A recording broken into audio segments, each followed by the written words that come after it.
утро выходного дня начинается на ЖД вокзале, и на этот раз я еду в поход на Большой камень, который находится в Челябинской области, около Верхнего Уфалея.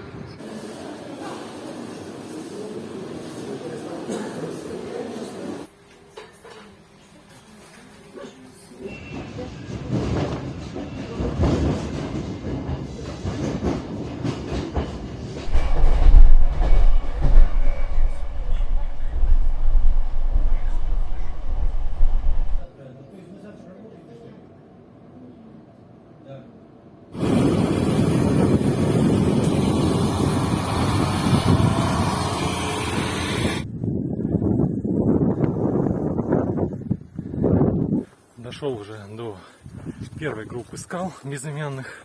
Они еще прям в черте города находятся. Вот они за мной.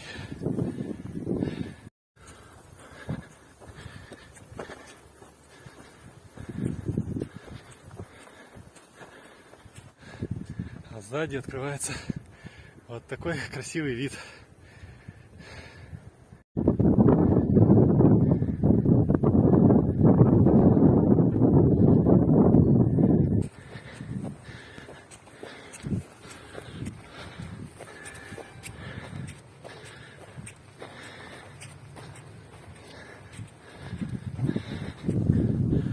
В общем, иду, красота, город уже как на ладони.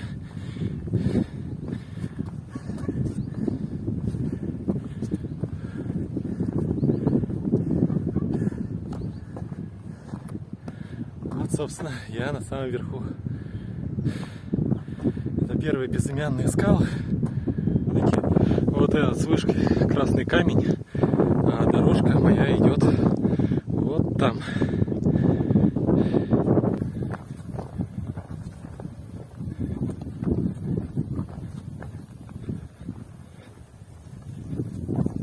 В общем-то уже вот, и дорожка постепенно уходит в лес. Заправил брюки в носки во избежание попадания клещей. Продолжаю путь дальше. А по лесу идти одна благодать. Поют птички, кузнечики где-то стрекочут. Правда, сейчас их вроде не слышно на камеру. В общем, красота. Уже не так жарко, все-таки деревья от солнцепека спасают. Вообще, это мой первый соло-поход, одиночный такой, за где-то лет 5. Ну, конечно, ощущения очень приятные. Все-таки, что никто не поехал, можно поразмышлять, поговорить сам с собой. Все-таки приятно поговорить с умным человеком.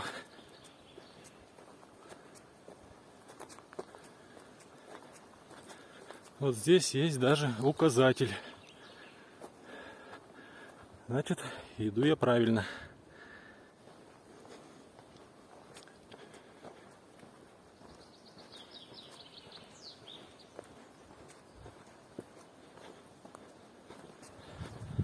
Вообще, все походы по северу Челябинской области такие приятные. Здесь, как правило, есть дорожки. Лес тихий, спокойный, нет каких-то хищных диких животных. Единственное, встречаются, ну, не дикие животные, в смысле не опасные, косули, зайцы. Они здесь, конечно, есть. Из-за того, что там, где нет троп, ходят косули, на их таких лесных тропинках животных большое количество клещей. Поэтому вот в стороне от Верхнего Уфалея, в противоположной, там где Нижний Уфалей, Уфимка, там есть хорошая гора Курма высотой 730 метров.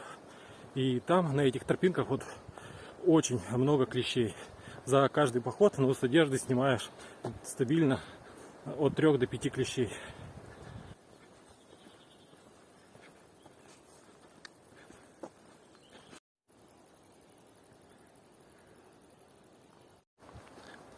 Все-таки в хорошую погоду, по хорошей тропинке идти крайне приятно.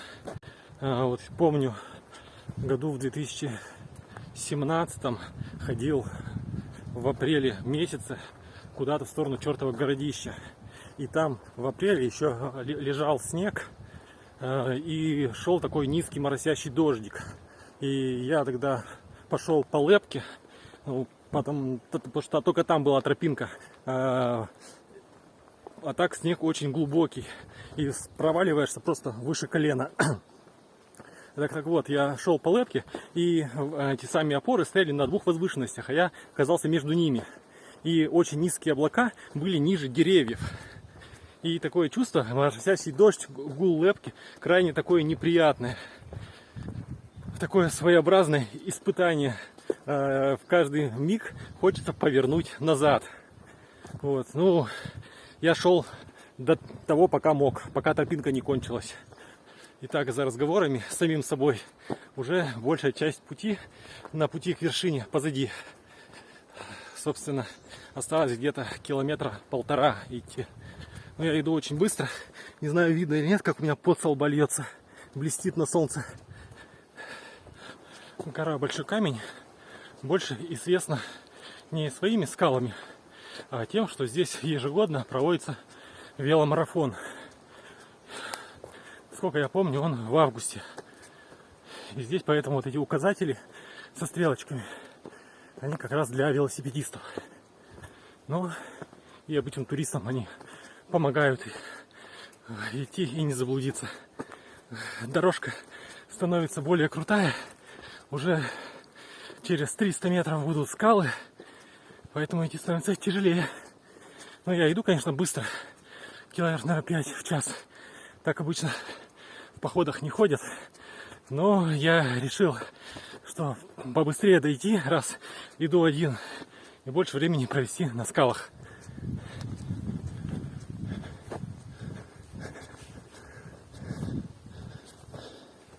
Вот пойдем здесь по тропинке. Сейчас до первых скал.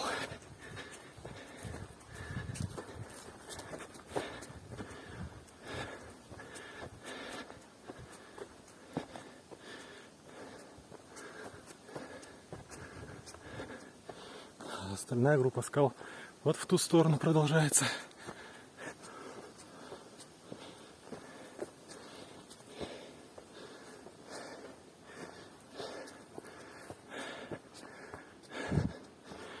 Скалы очень большие. Я снимаю на широкоугольный объектив, чтобы все вошло.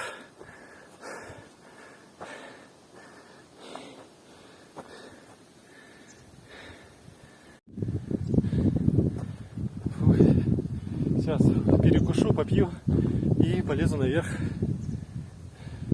Сел на привальчик на вот таком обрыве. Сейчас покушаю и полезу на скалы.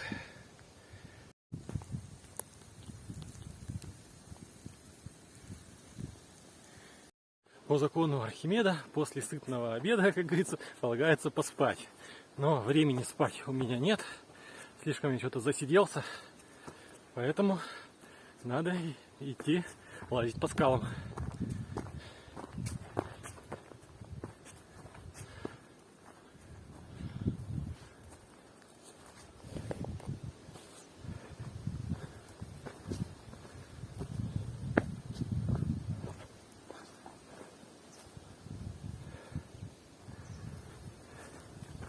Здесь скалы идут длинным гребнем. Длина его около 1 километра.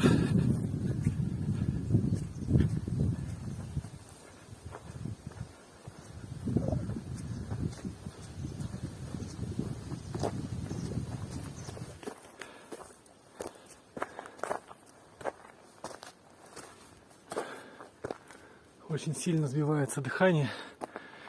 Что-то как-то немного страшно стоять на обрывчике.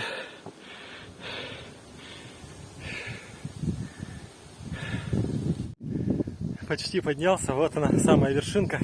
А вот там открывается замечательный вид. Вот оттуда я поднялся, из этой расщелины.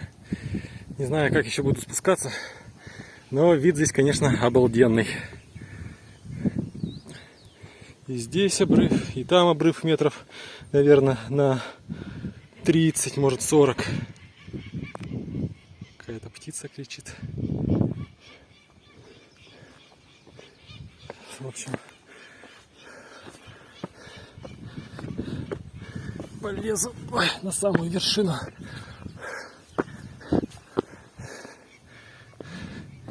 Вот здесь она вершинка. Или вот это повыше. Да? Сейчас, может, и туда сползаю. Город Верхний Уфалей, откуда я пришел. Я обходил вот слева от Красного Камня, где вот стоит башенка. Вот с того холмика. Кажется, далеко прошел.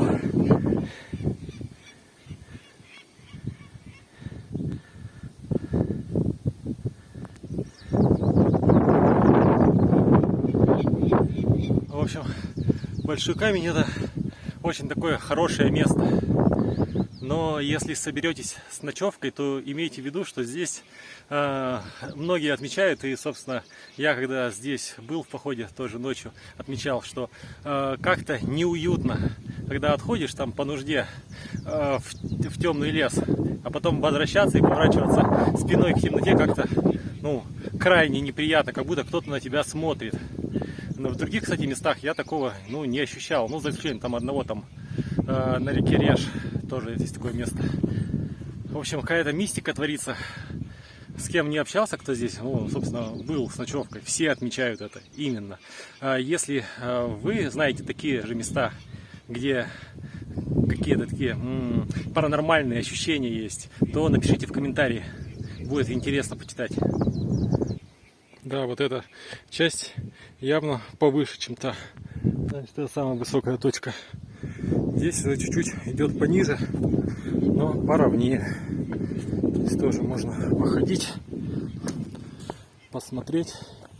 Но явно вот туда я не полезу. Слишком уж крутой склон. А еще гора Большой Камень известна своей единственной в России, а может быть и в мире, пещерой, которая находится в гранитных породах. Если вы хоть немного знакомы с геологией, то наверняка знаете, что в гранитных породах пещеры не появляются, потому что вода вымывает гранит как внутри, так и снаружи с одинаковой скоростью. То есть просто вымывает и все.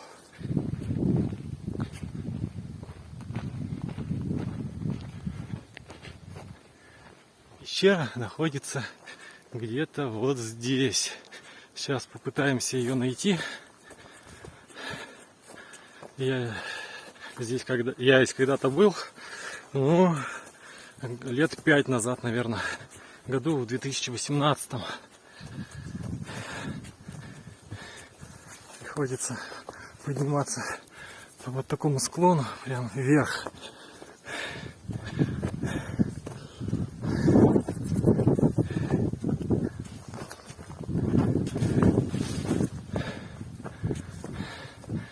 И вот там в расщелине будет вход.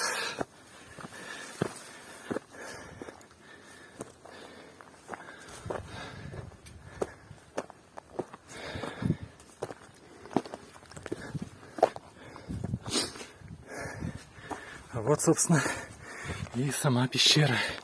Пещера, кстати, называется Пугачевская. Здесь в свое время Пугачев делал свой схрон. В общем, надел сейчас фонарик, и поэтому пойду покажу вам пещеру. Хочу вам показать ее. Пещера, в общем, не глубокая. Вот. Там, собственно, идти-то больше и некуда. И чем примечательна вот эта пещера, ее форма очень округлая, как будто рукотворная, что, в принципе, и предполагают ученые. Но постараюсь сейчас как-нибудь не упасть здесь, потому что спуск очень крутой. Подниматься, как говорится, всегда легче, чем спускаться. Как раз есть соображения техники безопасности. Ну и немного работают другие мышцы.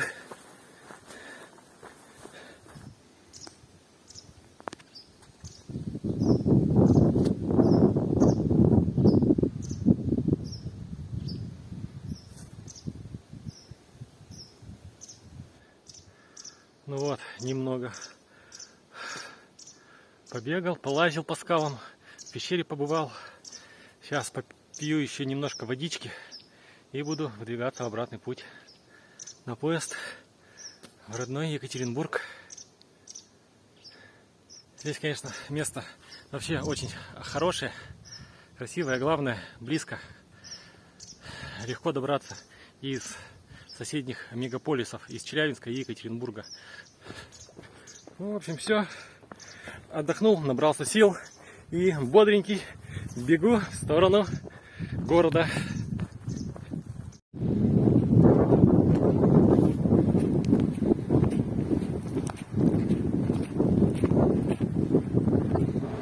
Все, на этом поход подошел к концу. Я сел в поезд до Екатеринбурга и через 2,5 часа буду уже дома.